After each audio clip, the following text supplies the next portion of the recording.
जहांगीर इशरत को बताता है कि हमारी बच्ची किडनैप हो चुकी है।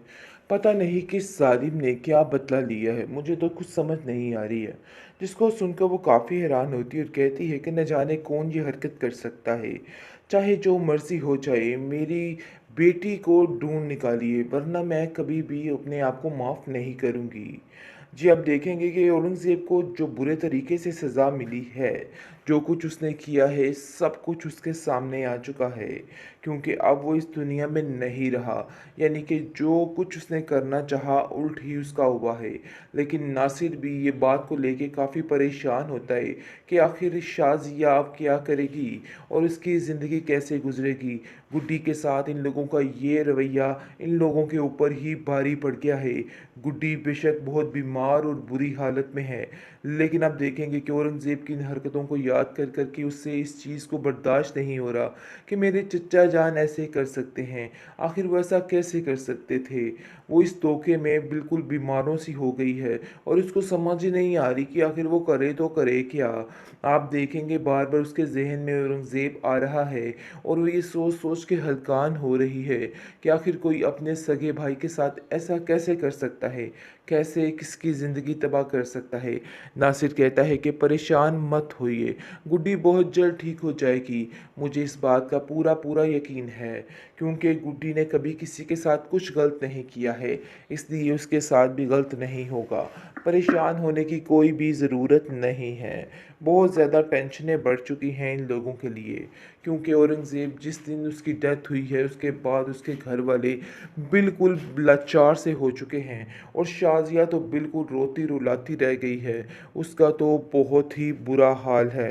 जैसा कि आपने देखा कि उसके रो रो कर हलकान हो गई है और बार बार औरंगज़ेब को याद कर रही है और सोच रही है कि काश वो इन कामों में ना पड़ते और सीधे रास्ते पर ही चलते, तो सारा मामला ठीक हो जाता। लेकिन अब पछताए क्या हो जब चिड़िया चुगे खेत। अब तो इन बातों को सोचने का कोई फ़ायदा ही नहीं है, क्योंकि अब ये सब कुछ करने का बिल्कुल यानी कि फ़ायदा नहीं है। अब उसको कुछ और सोचना है, बल्कि अब वो माफ़ी तलाफ़ी पे आ जाती है और सारी अक्कड़ जो कुछ वो दिखाती थी सब कुछ ख़त्म हो चुका है और बार-बार वो सोच रही है कि काश वो सीधे रास्ते पर पहले ही आ जाती। इन रास्तों पर ना ही पड़ती तो अच्छा था। उसको बार-बार अपनी माज़ी की यादें सता रही हैं और बता रही हैं कि उसने कितना गलत किया है। बहुत ज़्यादा परेशान हो चुकी है और बार-बार नासिर से माफ़ी माँगती है और कहती है कि हमारे किए धरे की सज़ा हमारे बच्चों को ना मिल जाए।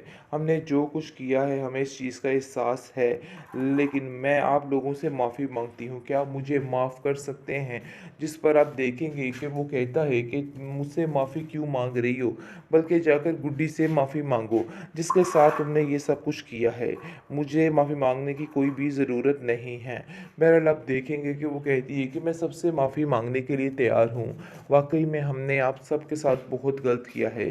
तरह-तरह से तो उससे ज़ीतें दी हैं और तरह-तरह से उसको ज़लील करने की कोशिश की है। लेकिन हमें इस चीज़ का अंदाज़ा अब हो चुका है। क्या वो हमें माफ़ कर देगी? आगे से आप देखेंगे कि वो कहता है कि फ़िक्र मत करो, उसका ज़र्फ़ बहुत बड़ा है, वो माफ़ कर देगी तुम्हें। और वो तुम जैसी तो बिल्कुल भी नहीं है, क्योंकि वो जानता है कि गुड्डी जो है वो वाक़ई में इन लोगों को माफ़ कर देगी। लेकिन आप देखेंगे कि अब गुड्डी जो है वो बहुत ज़्यादा रोती है और परेशान रहती है कि आखिर उसके साथ हुआ तो हुआ क्या? आखिर कोई सगा खून कैसे अपने भाई को मार सकता है और कैसे उसके साथ ये सब कुछ कर सकता है? जहांगीर इशरत को बताता है कि हमारी बच्ची किडनैप हो चुकी है।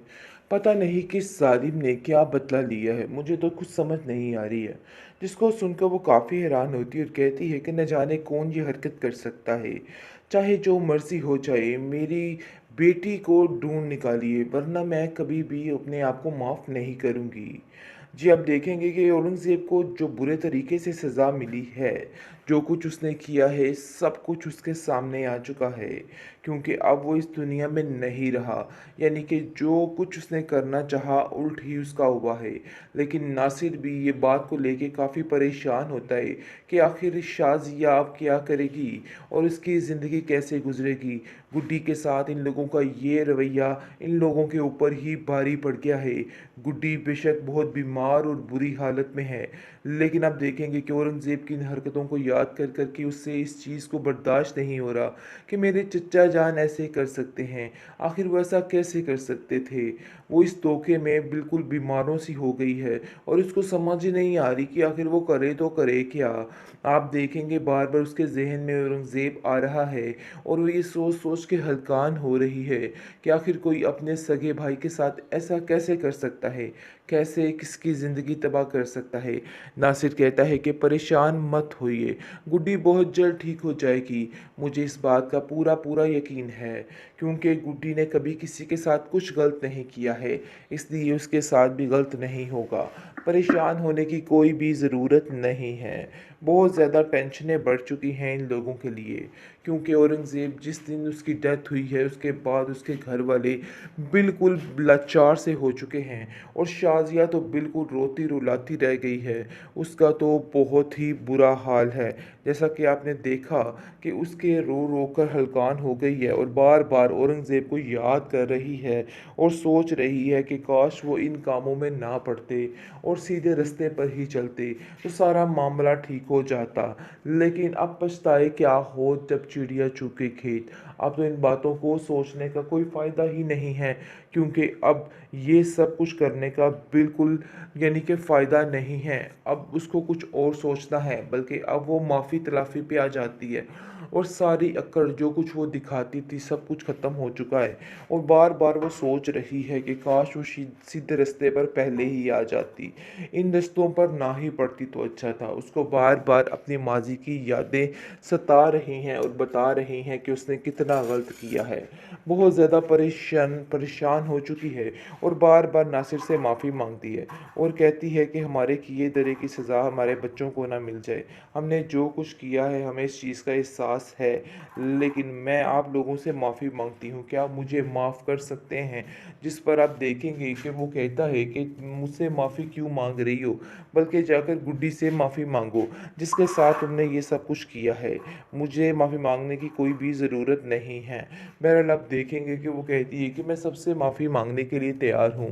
वाक़ई में हमने आप सबके साथ बहुत गलत किया है।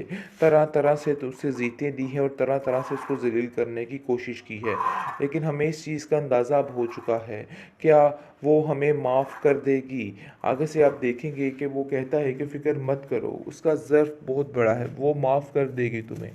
और वो तुम जैसी तो बिल्कुल भी नहीं है, क्योंकि वो जानता है कि गुड्डी जो है वो वाक़ई में इन लोगों को माफ़ कर देगी। लेकिन आप देखेंगे कि अब गुड्डी जो है वो बहुत ज़्यादा रोती है और परेशान रहती है कि आखिर उसके साथ हुआ तो हुआ क्या? आखिर कोई सगा खून कैसे अपने भाई को मार सकता है और कैसे उसके साथ ये सब कुछ कर